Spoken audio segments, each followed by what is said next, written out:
habido una campaña paralela de refuerzo a la campaña de Esperanza Aguirre, no del Partido Popular de Madrid, de Esperanza Aguirre concreta, de refuerzo a la campaña de Esperanza Aguirre, y que esa campaña se ha llevado fuera del ámbito del gerente regional del partido y fuera del ámbito del partido.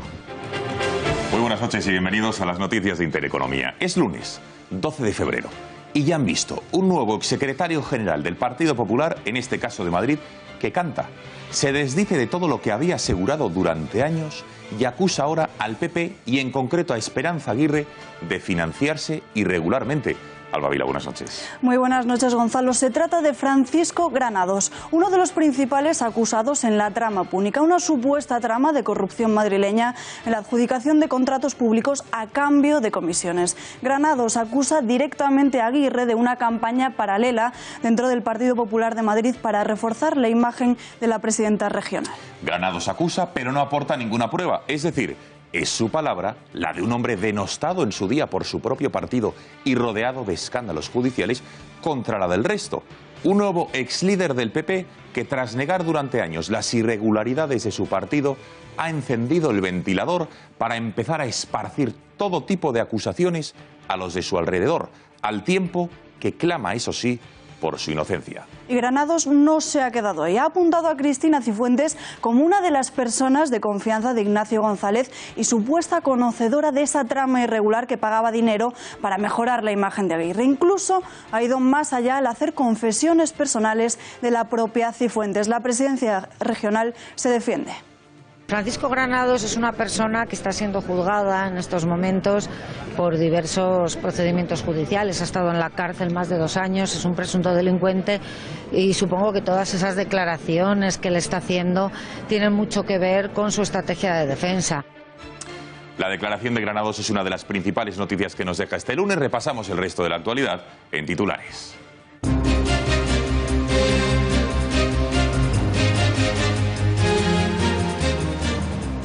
Crecen las discrepancias y diferencias en el independentismo. La posible ruptura parece más que evidente entre todas las formaciones.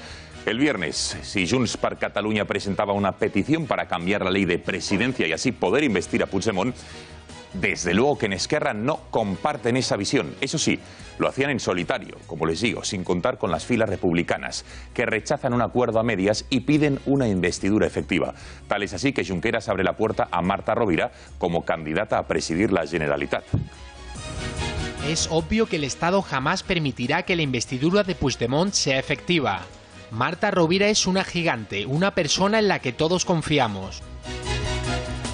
Los últimos sondeos confirman a Ciudadanos como líder en intención de voto e incluso podría recuperar con el Partido Popular 14 capitales en las elecciones municipales. Albert Rivera remete contra Pedro Sánchez y Mariano Rajoy, sabedor de que su formación pasa por un muy buen momento, dado el hartazgo ciudadano con el bipartidismo de siempre. El buen resultado que predicen las encuestas para la formación naranja da alas a Rivera para asegurar que el bipartidismo en España ha llegado a su fin.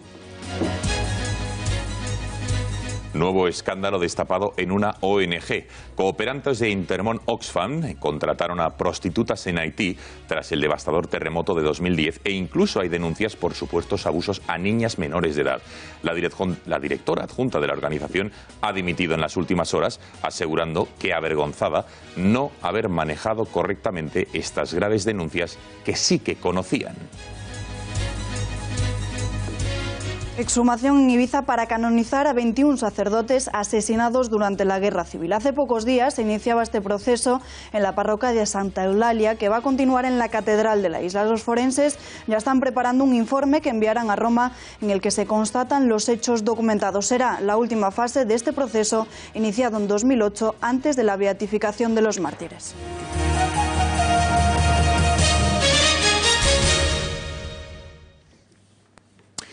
Ahí le ven, es Francisco Granados, exsecretario general del Partido Popular de Madrid, momentos antes de entrar en la Audiencia Nacional, donde ha tirado de la manta. Y atención, ha implicado a la actual presidenta de la Comunidad, Cristina Cifuentes, y también a la que fue durante casi una década su jefa, Esperanza Aguirre.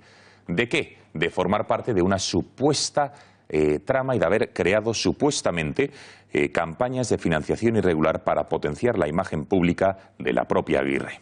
Granados, el principal acusado del caso Púnica, una supuesta trama de corrupción de comisiones ilegales a cambio de obra pública, ha realizado una durísima confesión 3 años después de su detención como supuesto cabecilla de la trama. Confesión en la que afirma que el Partido Popular de Aguirre se financiaba de forma irregular. Sobre Cifuentes, además, también ha dicho que era la persona que lo controlaba todo en la administración madrileña y ha asegurado que gracias a la especial relación que mantenía con González, le daba todo el poder decisorio en la caja B.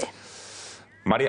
Aquí es a defenderme, a explicar cómo ha funcionado durante todos estos años en los que yo he sido miembro del gobierno, el gobierno de la Comunidad de Madrid. Muchos de los que estáis aquí presentes podéis corroborar que todo lo que he dicho es exactamente como lo he dicho y que ha sido como lo he dicho. Que la responsabilidad en esta cuestión la tiene fulanito o la tiene menganita, no supone en absoluto el que yo les acuse de nada. Ya sé que salió alguno, perdón, diciendo que yo no traigo documentos. Yo es que no me voy llevando documentos de las administraciones ni del partido. Yo salgo y entro en los sitios con lo puesto. Todo lo que he dicho hoy se puede comprobar. Pagada pues a través de gastos de publicidad que se cargaba a empresas del ámbito de la Comunidad de Madrid. Bueno, Francisco Granados no ha aportado ni un solo papel, pero sí que ha explicado la implicación y cómo se financiaba el Partido Popular según su versión. María Matos, buenas noches. Cuéntanos cómo era esta trama. Buenas noches. Pues vamos a explicarlo recordando siempre según esa versión de Francisco Granados. Esta declaración de más de 3 horas es la acusación más concreta que ha lanzado el que fuera mano derecha de Esperanza Aguirre. Pero antes vamos a escuchar los nombres de los 2 altos cargos a quienes señala sin ningún remordimiento. Es verdad que yo soy consciente de que ha habido una campaña paralela de refuerzo a la campaña de Esperanza Aguirre, no del Partido Popular de Madrid, de Esperanza Aguirre concreta, de refuerzo a la campaña de Esperanza Aguirre, y que esa campaña se ha llevado fuera del ámbito del gerente regional del partido y fuera del ámbito del partido. Y dirigida en una primera fase por quien ya he dicho y en otras por quien también he dicho siempre, a las órdenes de Ignacio González. Como acabamos de ver, Francisco Granados asegura que en las elecciones municipales y autonómicas de 2007 y 2011, Esperanza Aguirre se financió sus campañas con dinero irregular. Según Granados, existían 2 tipos de campañas. Ahora mismo lo vamos a ver. Una campaña A, que era la que se nutría a través de 3 vías, de las aportaciones del PP Nacional, de subvenciones electorales y de las subvenciones del grupo parlamentario también.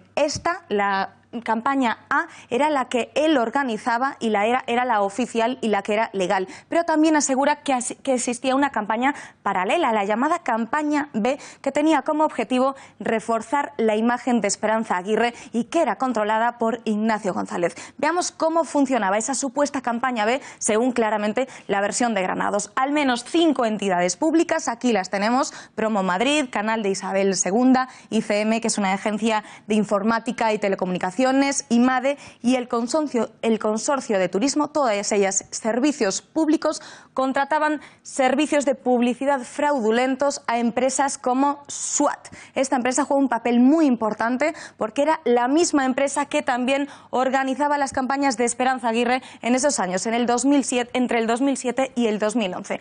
Y todo esto, toda esta supuesta trama para financiarse irregularmente, Granados dice y acusa directamente a Aguirre de estar al tanto de todo, de saberlo absolutamente todo. Asegura que tenía un núcleo, una especie de núcleo de hierro formado por personas de máxima confianza. Aquí vemos a 5 personas. Y según Granados, el expresidente de la Comunidad de Madrid, Ignacio González, era el que ordenaba a esas empresas públicas que contratasen esa publicidad fraudulenta que acabamos de ver. También acusa a Cristina Cifuentes, actual presidenta de la Comunidad de Madrid, de ser conocedora de todo, de ser la mano derecha y brazo ejecutor sucesor de González, dada esa relación especial que tenían entre ellos esos años. También pone sobre la mesa más nombres, como por ejemplo Borja Sarasola, exconsejero de Transportes y exconsejero de Medio Ambiente madrileño. También a Isabel Gallego, es responsable de comunicación del PP de Madrid, y por último a José de la Hoz, actual vicesecretario general de Innovación del Partido Popular madrileño. Así que, como vemos, ese sería el supuesto núcleo de confianza que sabrían toda esa financiación supuestamente irregular de las campañas solamente de Esperanza Aguirre.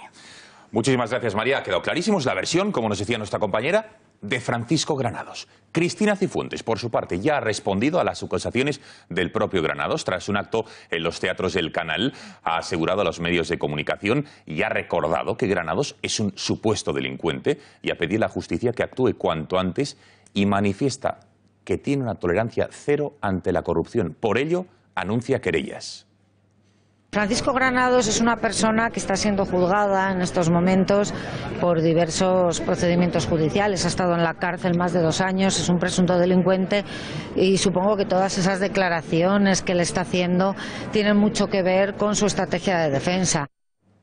Y más reacciones, porque desde el Partido Popular acaban de calificar como bazofia pura estas declaraciones de Granados. Esta misma mañana el ministro de Justicia, Rafael Catalá, también pedía que se demostrasen los hechos. Al mismo tiempo ha intentado desmarcar a la cúpula popular al asegurar que estas personas ya no están dentro del partido. Pero lamentablemente no ha habido ningún partido político que haya expresado su apoyo. El Partido Popular sí, porque creemos que es bazofia pura esas declaraciones, bazofia pura. Y desde luego Cristina Cifuentes tiene todo el apoyo, todo el cariño y todo el afecto ante una acusación de carácter además personal, que es impropia y que desde luego no forma parte ni puede formar parte del panorama político de nuestro país. Son temas del pasado. Gürtel y estas cosas son de los años 2003, 2004, 2005, vienen de muy atrás, de hace 15 años. Por lo tanto, es verdad que todas esas personas que estaban implicadas en esos asuntos están fuera del PP, absolutamente fuera, son hechos del pasado. Tanto desde el Partido Socialista como desde Unidos Podemos han anunciado que pedirán que Cristina Cifuentes comparezca para rendir cuentas sobre las revelaciones de Granados. La señora Cifuentes creemos que es conveniente llamarla a declarar, dada la imputación que se le ha hecho por parte del señor Granados. Ya respecto de su futuro judicial no vamos a entrar, pero sí que conviene, en la medida en que ha habido estas referencias, que compareciera en la comisión del Congreso. Hemos registrado la petición urgente de comparecencia tanto de la señora Cristina Cifuentes como del señor Ignacio González como de la señora Esperanza Aguirre ante la comisión que en esta casa, en el Congreso de los Diputados, investiga la presunta financiación ilegal del partido de gobierno, del Partido Popular, del partido que debería cuidar de las cuentas de todas y de todos. Para analizar la declaración de Francisco Granados de hoy, anunciada por muchos medios de comunicación, tenemos conexión con Carlos Cuesta, periodista de OK Diario. Carlos, buenas noches. Muy buenas, ¿qué tal? Bueno, un nuevo secretario general del PP de una región de España que tras negar durante años lo que hoy, digamos, ha reconocido, ha cantado, apunta con nombres y apellidos. ¿A quién creer, Carlos? ¿La verdad, que es lo que ha dicho hoy Cuesta, o es una estrategia de defensa? ¿Qué creemos? Vamos a ver, lo que pasa es que esa estrategia de defensa, el problema es que se va a colar en todo el guión político y veremos qué es lo que acaba ocurriendo, ¿no? Es verdad que a efectos de una vista oral posterior y de un juicio, por lo tanto, habría que elegir entre qué es verdad, ¿no? El pequeño problema con el que se van a enfrentar a partir de este momento dentro del Partido Popular de Madrid, y lo hemos visto en otros sitios, es que normalmente solamente con que tengas determinados apuntes a efectos indiciarios vale para montar un incendio. Esto es una cuestión que la hemos visto perfectamente en Baleares, la hemos visto en Valencia, la hemos visto en otras plazas y por lo tanto cuidado porque puede acabar ocurriendo en Madrid. Entonces veremos qué es lo que acaba pasando. ¿A quién creer? Bueno, de momento Paco Granados lo que tiene que hacer es presentar las pruebas de todo esto, es decir, pruebas documentales. Si estás diciendo que realmente la señora Cristina Cifuentes estaba personada en determinadas reuniones, actuaba poco menos que como representante, bueno, pues entonces de eso puede haber un cotejo a través de agendas o puede haber un cotejo a través de fechas. Si estaba en la mesa de contratación tiene que haber un cotejo sobre las decisiones porque se tienen que levantar actas, etcétera. De momento lo que se ha hecho es encender esa mecha. pista, pero cuidado con devaluar la mecha, porque evidentemente los primeros que yo tengo la sensación de que tienen interés en seguir esa pista son precisamente las fiscales, y las fiscales son las que acaban construyendo la acusación. Entonces veremos en qué acaba, pero todos hemos visto en España construir casos con este tipo de declaraciones y al final acabar, oye, el caso Gürtel comienza en el año 2007 y seguimos en estos momentos todavía con esa instrucción, ¿no? Entonces veremos qué es lo que acaba ocurriendo. Yo tengo la sensación de que esto va a dar para largo. Y Carlos, ¿cómo funcionaba la trama en concreto? Dos campañas, una A, otra en B, para potenciar la imagen de Aguirre que dirigía González con el conocimiento de Cifuentes. Es así, ¿no? Sí, es así. Lo que ha explicado Francisco Granados es que realmente había dos contabilidades. La una sería la oficial, la una sería la A. Se nutría del dinero A, es decir, del dinero que se aporta a los partidos y que está topado para que no puedan ir, como se utiliza ahora ese término, dopados, es decir, con ventaja comparativa con respecto al resto de partidos. La otra contabilidad, cuidado con ella porque es a la que está aludiendo Francisco Granados, sería la contabilidad B, la famosa contabilidad con dinero negro. ¿De dónde se nutriría? Pues evidentemente de pagos de determinados aportantes. ¿Quiénes podrían ser? Las empresas. Ahí es donde entra otra parte de la declaración que él ha realizado. Él ha hablado de la famosa asignación de la parcela de Arganda. Bueno, la parcela de Arganda hubo una especie de soplo en la que se decía que estaba preconcedida. ¿Por qué podría estar preconcedida? Bueno, yo creo que es evidente. Solamente la preconcedes saltándote determinados cauces si alguien ha pagado por ello. En las acusaciones que está lanzando en estos momentos Francisco Granados habla de que esa parcela fue preconcedida a un señor llamado Fernando Martín a través de Martinsa, de la compañía. Bueno, precisamente eso destapa por completo todas las alertas. Llama el mismo Mariano Rajoy. Después de la llamada de Mariano Rajoy, Esperanza Aguirre se pone manos a la obra para intentar pararlo. Había dos parcelas que se iban a conceder simultáneamente. La de Majadahonda sí se para, la de Arganda no se para, y es donde estaba Ignacio González. Es decir, Francisco Granados está describiendo cuál era el mecanismo. Yo te concedo algo a cambio de dinero, y ese dinero habría ido a esa contabilidad B. Ese sería el esquema. Pero Carlos, vamos a ver, ¿esto cómo se demuestra? Porque no ha aportado ninguna prueba. De hecho, ha dicho, yo no soy de esas personas que voy al administrador, a la administración, entro y salgo con papeles, ni tampoco al partido. Esto es la palabra de uno contra la de todo el resto, porque incluso hoy han tenido desde el PP, Cifuentes ya ha anunciado querellas, Maillo ha dicho que era bazofia pura, es la palabra de uno contra otro. ¿Cómo demuestra esto ahora o cuando se abra juicio oral ante el juez? Claro, a partir de ahora son las fiscales las que tienen que empezar a tirar de este cordón. Vamos a ver, de todas formas, las declaraciones que ha hecho Cristina Cifuentes, que yo creo que hay una parte en la que tiene clarísimamente razón, y eso lo sabemos todos. Esto puede encajar en la estrategia defensiva de Francisco Granados. Claro, efectivamente. Ahora, la pregunta del millón es si esto puede encajar en la estrategia defensiva de Francisco Granados es porque las fiscales lo van a utilizar. Porque si las fiscales lo van a utilizar y lo pueden utilizar como un indicio para empezar a tirar de determinada cuerda, a partir de ese momento es donde se tienen que empezar a presentar esas pruebas. A partir de ahí iremos viendo si de veras hay cotejos de esas reuniones, si de veras hay esas actas que yo mencionaba antes, por ejemplo, en la mesa de contratación. Es decir, a partir de ese momento es cuando las fiscales, a través de la Policía Judicial, tienen que realizar determinadas diligencias solicitadas al juez. El problema de esto es que mediáticamente ya hemos visto que esto se ha convertido en toda una bomba. Entonces, ¿alguien va a frenar esas diligencias o realmente las fiscales las van a poder solicitar y el juez las va a conceder? Porque en el momento en el que haya diligencias habrá más titulares. Si hay más titulares, cuidado con lo que incorporan y cuidado con lo que se va encontrando. Entonces iremos viendo a medida que vaya avanzando el caso. Ahora yo tengo toda la sensación de que de momento lo que se ha hecho es prender esa mecha. Veremos hasta dónde llega. Esto ya es cuestión de las fiscales, es cuestión del material probatorio que tenga Francisco Granados y cuidado, es cuestión de cómo se mezcla con la declaración de Ignacio González. Aquí hay una persona, Francisco Granados, que ha estado 2 años y 8 meses en prisión preventiva. Hay otra que se llama Ignacio González que ha estado 6. La diferencia de prisión preventiva es más que notable. ¿Por qué han tenido esta diferencia? Ignacio González ha empezado a cantar determinadas cosas, ha puesto determinado material en circulación.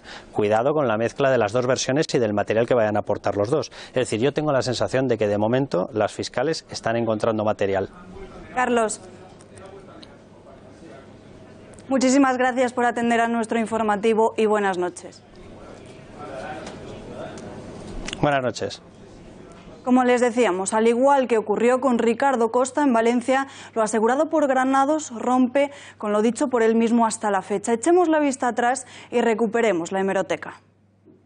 Si yo considero que soy inocente, yo le afirmo taxativamente que soy inocente. Pero estoy seguro que muchos de ellos saben que yo jamás he metido la mano en la caja. En los años que he sido miembro de ese gobierno, ni he cometido, ni he amparado, ni he conocido ningún hecho de corrupción en la Comunidad de Madrid. Abandonen ustedes cualquier tentación de conseguir tapar la realidad de los años de gobierno de la señora Aguirre, que son 12 hospitales públicos, más de 100 kilómetros de metro, colegios bilingües, centros de salud, en fin, y todo eso bajando impuestos. Y lamentablemente, puesto que en España no existe la presunción de inocencia, pues a partir de ahora pues empieza ese calvario lógico, buenas tardes, lógico, para explicar punto por punto todo el asunto de una cosa que se ha llamado la trama púnica, que yo la verdad es que después de leer muchas partes del sumario, las que todavía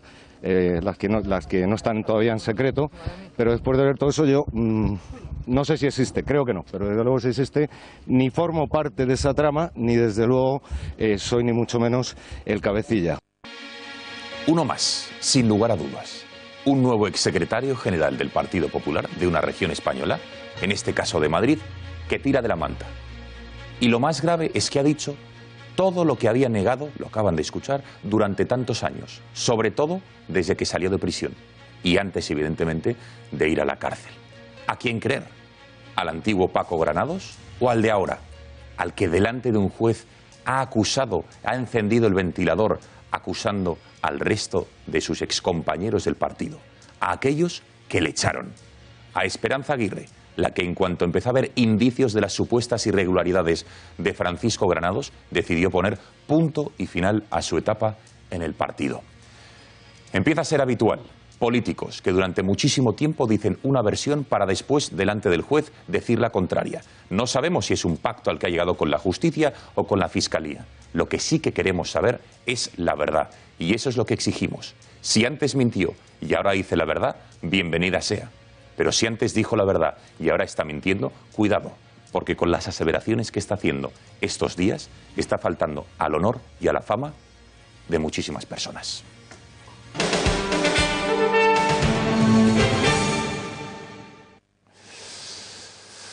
Del caso Púnica pasamos al mayor caso de corrupción de la reciente democracia de nuestro país. Nos vamos hasta Andalucía, donde se está juzgando el caso de los seres del Partido Socialista. Hoy se ha reanudado el juicio de la pieza política contra los 22 exaltos cargos de la Junta Socialista con el interrogatorio de los acusados. Ha sido el turno de Francisco Javier Guerrero, el exdirector general de Trabajo por la Junta de Andalucía. Veamos qué ha declarado, porque ha dicho que solo iba a responder a las preguntas de su abogado. Cuéntanos, Alba. Así es, Gonzalo, se ha acogido a su derecho a no declarar y únicamente ha respondido ante las cuestiones, como decías, de su propia defensa. Recordamos que Guerrero es uno de los principales acusados de esta trama y antes de responder ante el letrado, la Fiscalía Anticorrupción ha solicitado que se lean las declaraciones que realizó ante los cuerpos de seguridad del Estado en el año 2011. Ha rechazado ratificar esta confesión que hizo ante la policía, ya que alega que hubo una presión mediática y policial. Eso sí, estas declaraciones que hizo ante la Guardia Civil sí las ratificó el 7 de marzo de 2012 ante la juez Alaya en el juzgado de instrucción número 6 de Sevilla.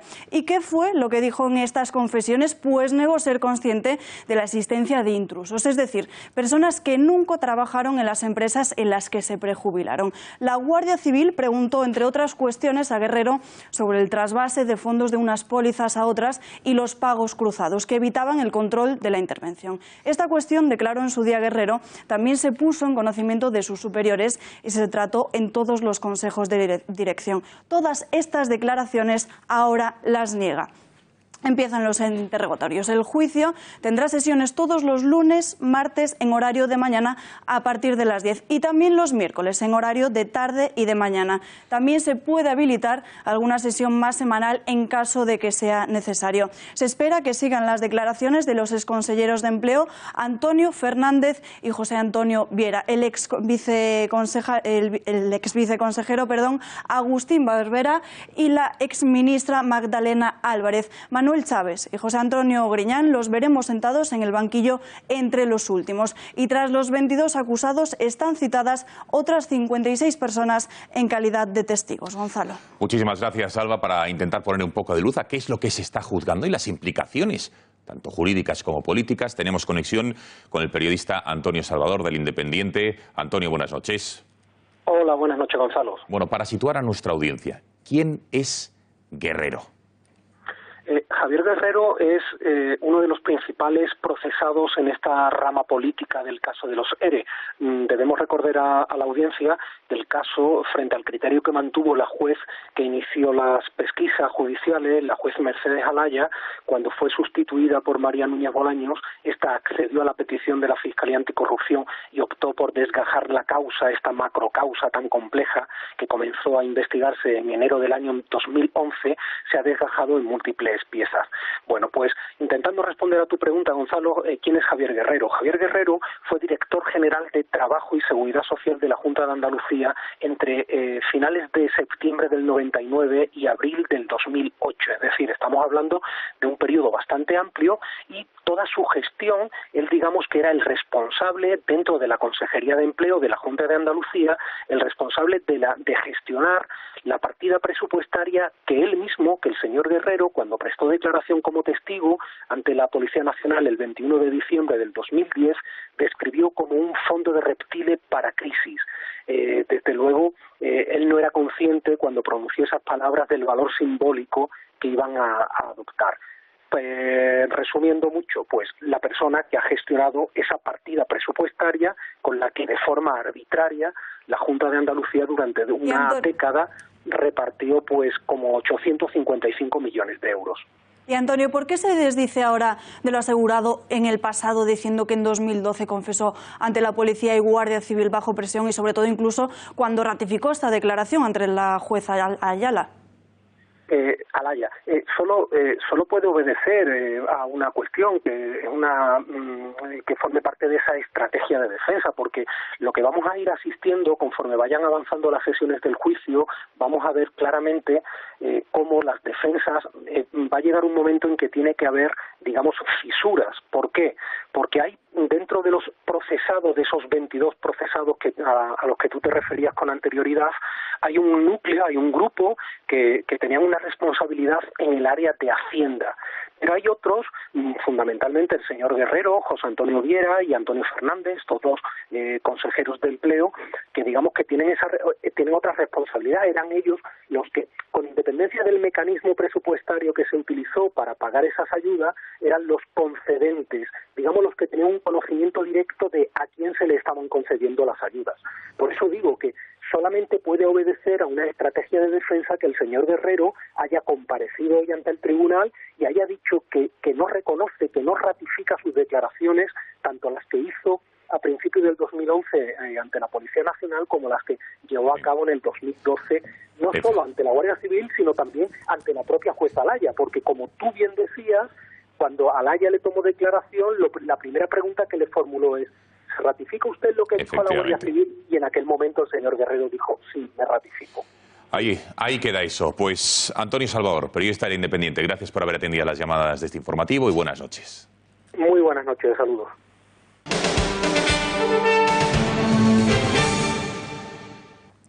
Abrimos crónica del separatismo catalán porque no dejamos de ver las continuas jugadas fallidas del independentismo.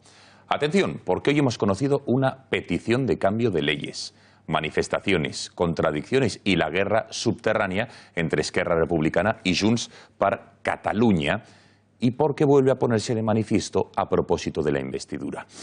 Vamos a ver la carta que hoy ha enviado Oriol Junqueras a una televisión, en este caso a Telecinco, en el que hace un repaso de lo que está ocurriendo en el independentismo con dos titulares. Rechaza que Puigdemont pueda ser presidente desde Bruselas y propone a su número 2, Marta Rovira, como una posible candidata. Es obvio que el Estado jamás permitirá que la investidura de Puigdemont sea efectiva. Marta Rovira es una gigante, una persona en la que todos confiamos. El pacifismo y el civismo forman parte de mi ADN. Mi encarcelamiento es una resolución política que deja poco espacio a una defensa jurídica. Estoy abierto al diálogo, pero el gobierno español trata de rehuir. ¿Cree que de haber podido participar en la campaña, la situación actual sería otra? Es más que probable, según coinciden los que entienden de esto. Nadie debió hacer una campaña en peores condiciones. Hemos obtenido globalmente el mejor resultado histórico. RC renunció a competir por los votos de los convencidos. Apostamos por ensanchar el perímetro, por ensanchar. Y ese es el gran triunfo, un triunfo sin el cual hoy no podríamos investir a un candidato independentista. Esta carta de Junqueras que acabamos de ver es un reflejo de lo evidente, la ruptura entre Esquerra y Junts per Catalunya que hemos visto también durante todo este fin de semana. Analizamos la situación catalana en el siguiente vídeo.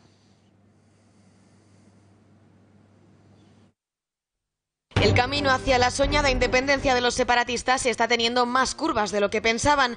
Junts per Catalunya ha presentado en solitario una propuesta para modificar la ley de la presidencia de la Generalitat y así poder avanzar en la investidura a distancia de su candidato. La ANC se adhiere a esa tesis y piden una investidura efectiva de Carles Puigdemont en un comunicado colgado este fin de semana en su página web.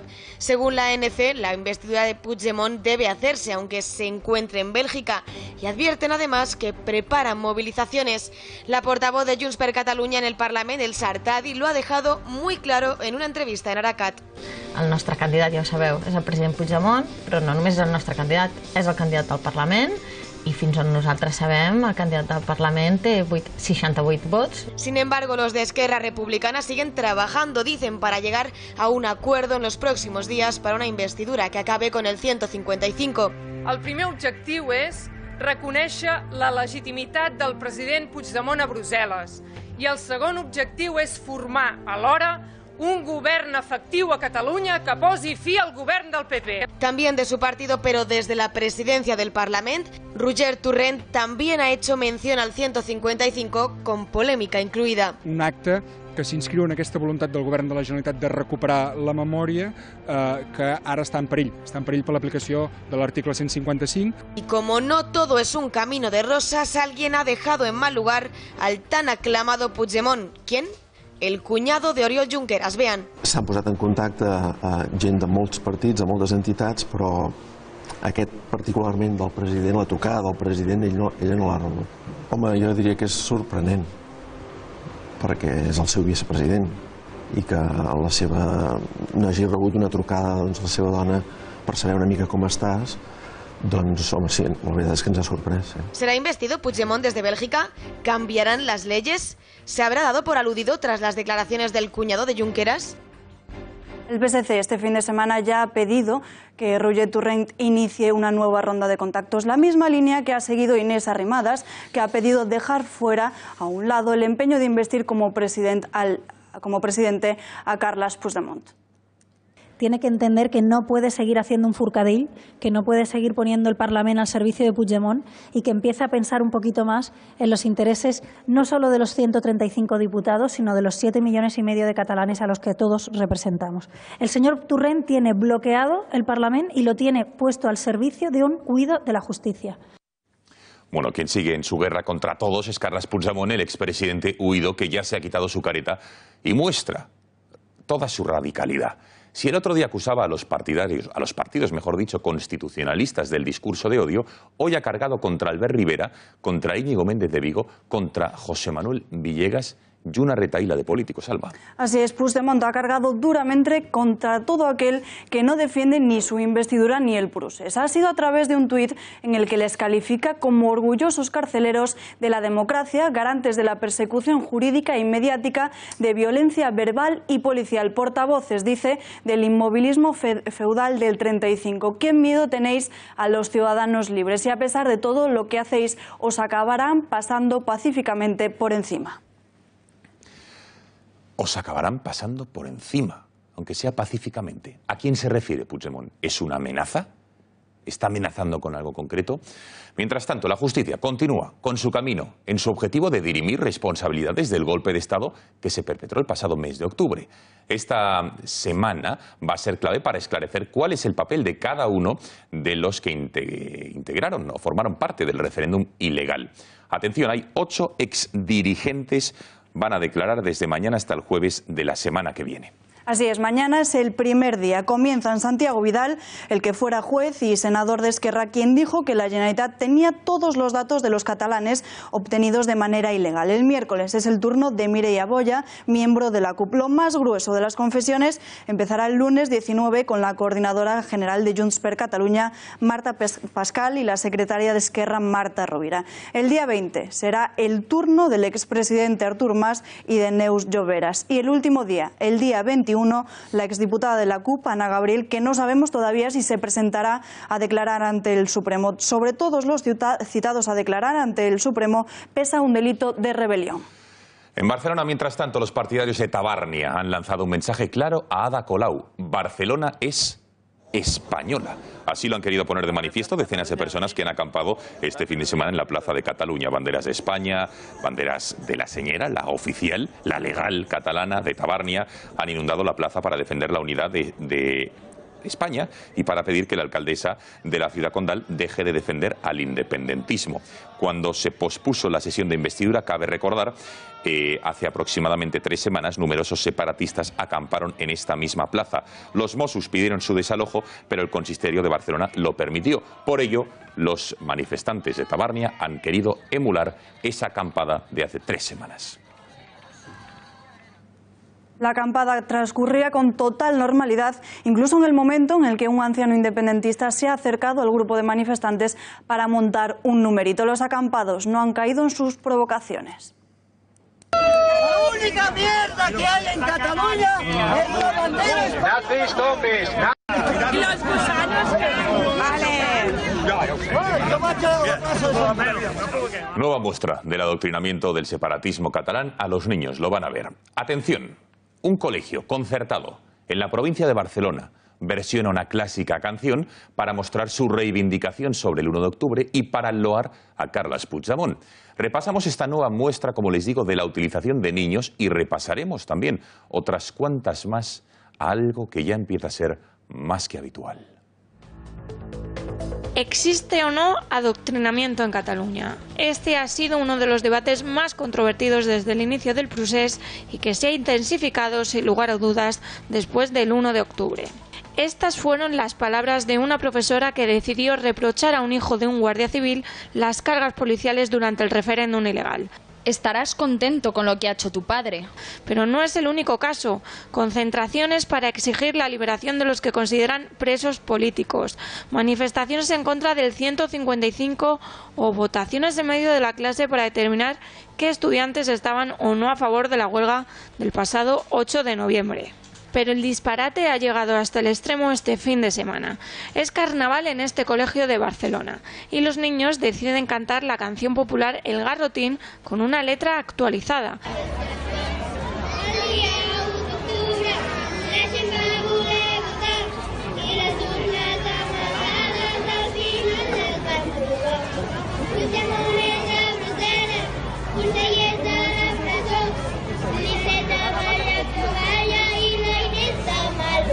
En Montblanc, en Tarragona, 50 jóvenes decidieron celebrar también carnaval de la siguiente forma, disfrazándose de legionarios y parodiando la procesión del Cristo de la Buena Muerte de Mena. Eso sí, con lazos amarillos en la solapa y el número 155 pintado en el tanque con el que desfilaban, en referencia a la suspensión de la autonomía por parte del gobierno. Y no se olviden de este momento tampoco, porque en Torrelles también un grupo de niños decidió vestirse de agentes antidisturbios sobre un barco con ruedas que simulaba aquel en el que se instalaron los agentes durante el desafío separatista. ¿Y qué había detrás del barco? Pues adivinen, lazos amarillos y una niña ondeando una estelada. Y por si esto fuera poco, en TV3 ocurre esto. Bona nit. Et veig diferent avui. No sé què és. Estic odiós. Estàs odiós. Odiosament espanyol. Un nuevo ataque a todos los españoles desde una cadena financiada con dinero público. Concluimos el bloque catalán con un apunte de índole económico y preocupante, si me permiten, porque 35.000 empleos menos en Cataluña es el coste del proceso separatista. Así lo titula el BBVA, quien ha elaborado un informe para la revista semestral Situación de Cataluña, en el que estima que la incertidumbre política en la región va a repercutir en que el PIB se vaya a reducir este año, en 2018, hasta en 7 décimas y prevé incluso otra bajada de 3 décimas para el 2019. La entidad de BBVA alerta una fase de desaceleración, ya que Cataluña será la comunidad que menos crezca en este año, exactamente un 2,1%, y en 2019 será todavía más demoledor. Además de la creación de menos empleo, 3 sectores están profundamente dañados: el turismo, el comercio y la inversión. Para analizar este informe del BBVA Research tenemos conexión con el periodista del Español, Miguel Ángel Uriondo. Miguel Ángel, buenas noches. Hola, ¿qué hay? Muy buenas noches. Bueno, Miguel Ángel, en este informe se dice textualmente que el PIB catalán se va a reducir en 7 décimas en 2018. De continuar así la inestabilidad, ¿podríamos esperar un dato aún peor?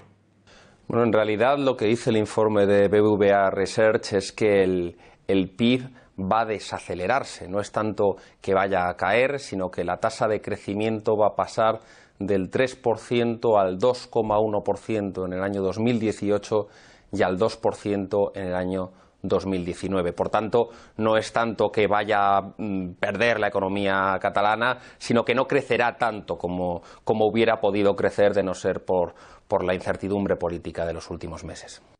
El informe también recoge que se podrían destruir 35.000 empleos y que hay sectores muy afectados, como son el turismo, el comercio y la inversión. ¿En qué otros sectores va a repercutir?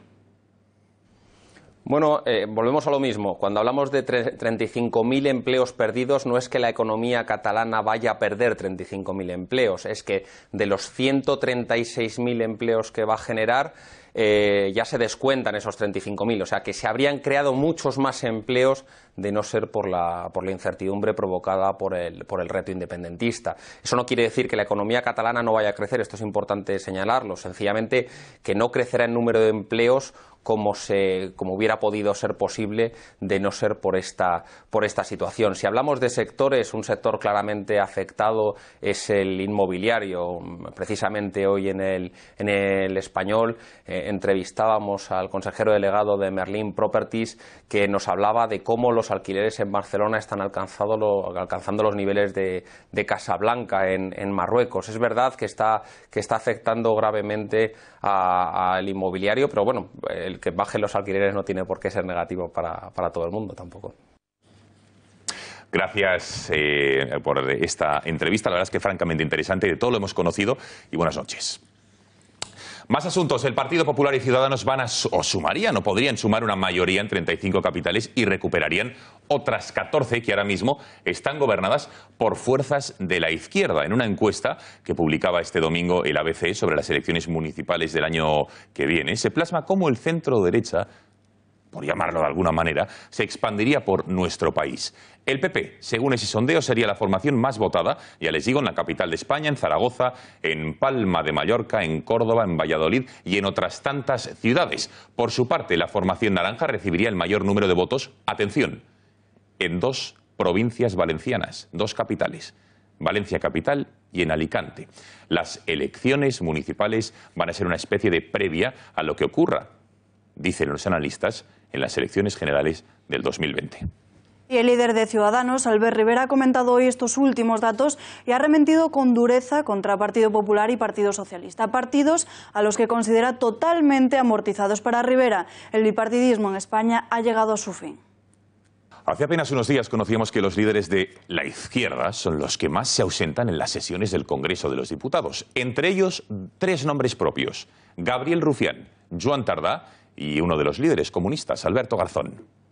En la lista de estos 10 primeros diputados que hacen pellas también está el portavoz de UPN, Íñigo Alli, en una 6ª posición. Faltó hasta 5 ocasiones y ya ha anunciado que devolverá al Congreso el salario correspondiente a estas sesiones, y justifica también su ausencia al asegurar que dedicó parte de él a formación. Deja así en evidencia a Rufián y a Tardá, que no solo no devolverán la cuantía económica correspondiente, sino que ni siquiera se han dignado a excursarse ni justificar sus ausencias.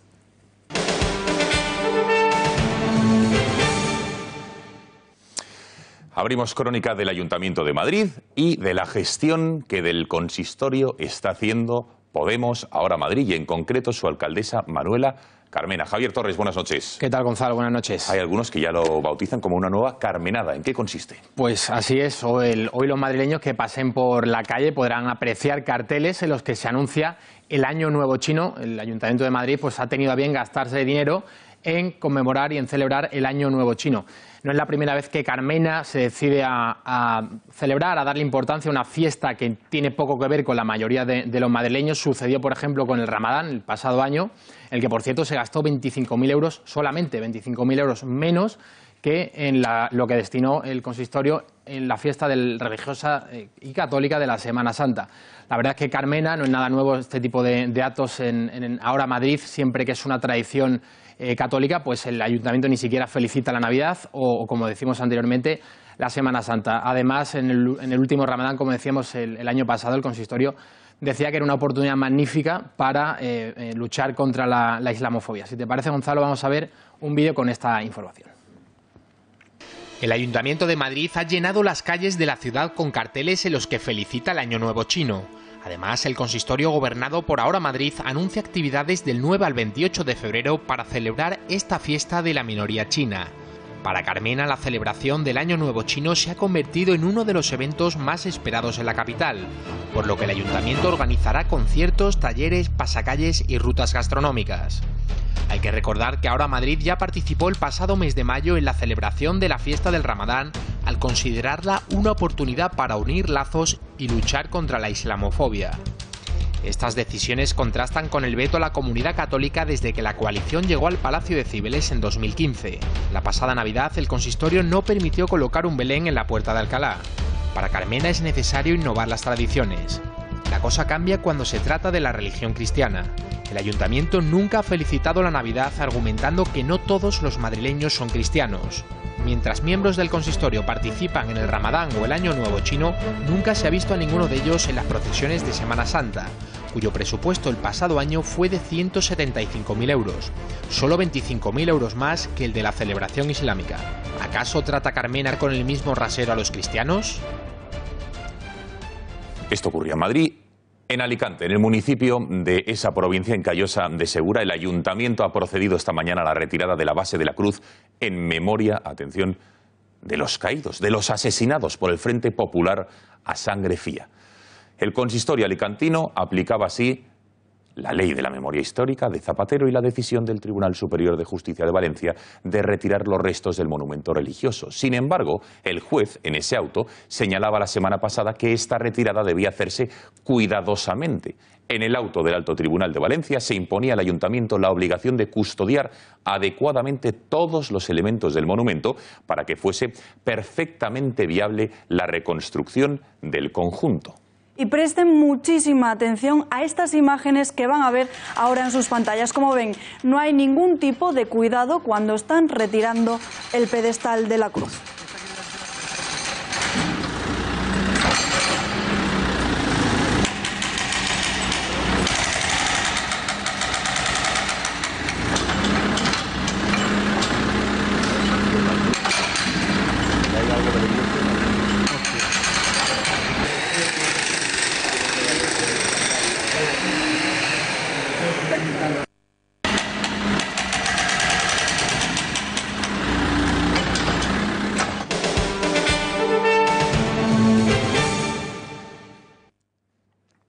Siguen, atención a estas imágenes, son las que pertenecen al siniestro de un avión este pasado fin de semana en Rusia que ha dejado a 71 personas fallecidas. En concreto, 66 eran pasajeros y 5 eran miembros de la tripulación. Según parece, se ha encontrado la segunda caja negra, con los cuales las 2 ya han sido recuperadas y servirán para un mejor análisis y comprensión de este accidente aéreo que, como les digo, tenía lugar el pasado fin de semana en Rusia y que ha conmocionado directamente al país. Las imágenes que han visto pertenecen a una cámara de seguridad que grababa el momento en el que este avión ruso cayó con estos 71 ocupantes a tierra y se estrellaba cerca de Moscú. En la imagen se podía ver lo que parecía una explosión en el aire, una bola de fuego y a continuación una intensísima humareda. No se saben todavía las causas del accidente, podría incluso haber colisionado con un helicóptero.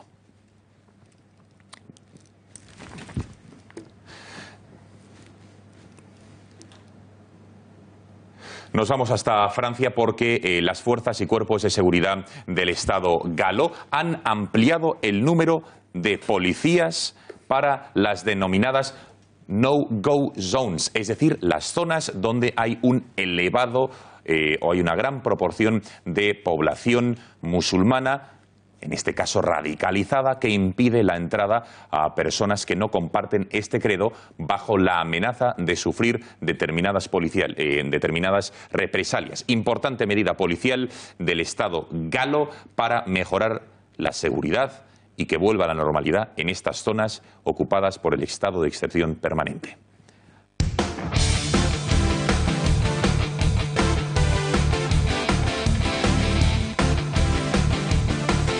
Buenas noches. ¿Qué tal? Muy buenas noches. Bueno, parece ser que hay liga, ¿eh? Sí, porque ya solamente hay 7 puntos de distancia entre el FC Barcelona y el Atlético de Madrid, después de que el Getafe consiguiese arrancar un empate en el Camp Nou. Muy meritorio el equipo de Pepe Bordalás. Vamos a ver rápidamente cómo queda la clasificación de la Liga. Barça la sigue encabezando, 7 puntos por encima del Atlético de Madrid. El Valencia, con mucha polémica, se impuso al Levante y también está por delante del Real Madrid, cuarto. Un Real Madrid en el que hoy es noticia Marcelo y quién sabe Neymar. Vamos a ver a una compañera, una periodista de Sport Interactivo, la corresponsal de este medio aquí en España, Tatiana Mantovani. Tiene buena relación con el jugador del Real Madrid al que ha entrevistado en más de una ocasión. Anoche estuvo con el lateral zurdo del equipo blanco para saber sus impresiones de cara a ese encuentro trascendental ante el Paris Saint-Germain. Antes de saber lo que dijo sobre Neymar, vamos a escuchar cómo cree que el Real Madrid ha recuperado confianza.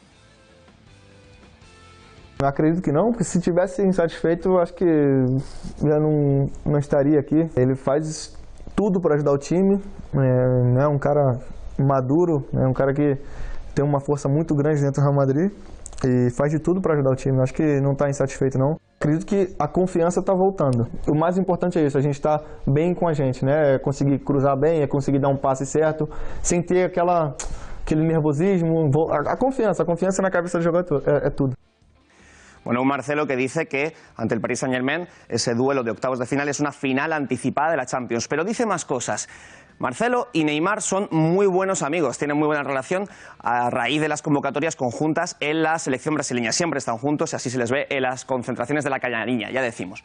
Bueno, pues Tatiana Mantovani le preguntó por el posible fichaje de Neymar y hoy está con nosotros telefónicamente en este informativo de Intereconomía. ¿Qué tal, Tatiana? Buenas noches. Buenas noches. ¿Qué tal?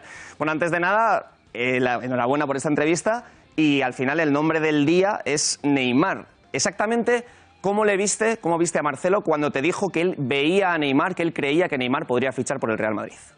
Pues Marcelo es un grande fan del fútbol de Neymar porque juegan juntos en la selección brasileña y me ha dicho que encajaría perfectamente en el Real Madrid, que los grandes jugadores deben jugar en el Madrid y que podría Neymar jugar en el Real Madrid. O sea, él le he sentido como muy abierto para que Neymar venga al Real Madrid.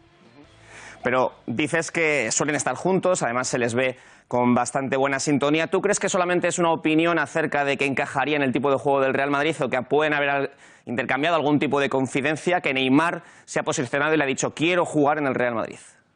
Yo creo que de momento es la sensación de Marcelo y su opinión. El Madrid no tiene nada cerrado y por eso tampoco él. Yo creo que no ha hablado con Neymar todavía de eso y creo que nos ha dado solamente su opinión, pero su opinión es muy importante. Es el segundo capitán del Real Madrid y tiene muy buena relación con el jugador brasileño.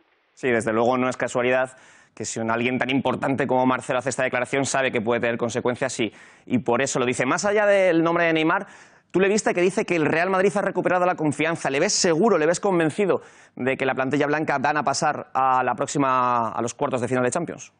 Le veo muy seguro de que el equipo está trabajando para eso y que sí, que va a dar todo lo que puede en el césped para conseguir llegar a esta final de Champions y quizá más un título. El Madrid nos ha dicho, es un equipo, es un club que es especial en Liga de Campeones y los jugadores van a dar todo y van a trabajar para conseguir mejorar la situación y seguir adelante en la Liga de Campeones.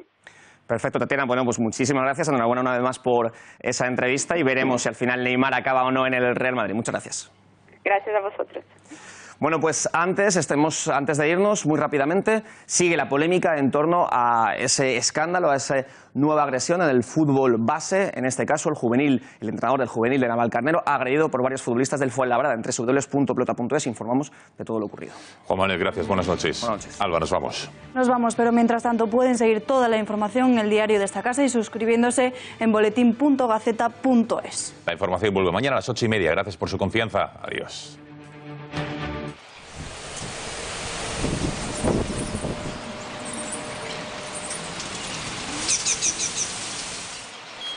Comenzamos una nueva semana y esta semana dejamos atrás el frío porque vamos a hablar de una subida de las temperaturas a mediados de la semana.